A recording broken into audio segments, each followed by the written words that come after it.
अनपढ़ छी माँ ज्ञान दिया।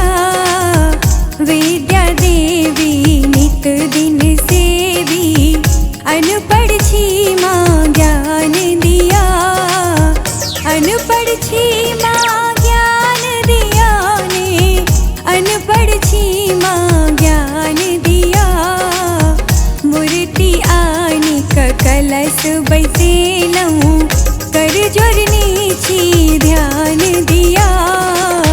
विद्या देवी नित दिन सेवी, विद्या देवी नित दिन सेवी, अनपढ़ छी माँ ज्ञान दिया। विद्या देवी नित दिन सेवी, अनपढ़ छी माँ ज्ञान दिया।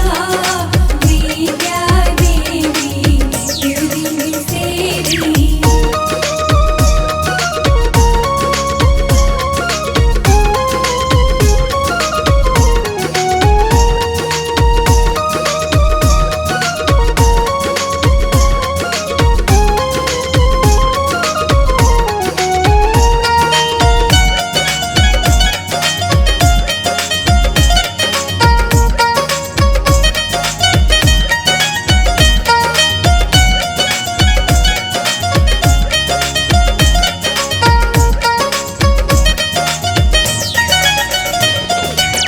पूजा पाठ विधि किछो नहीं जानी, बस स्वरटा ऐतान दिया।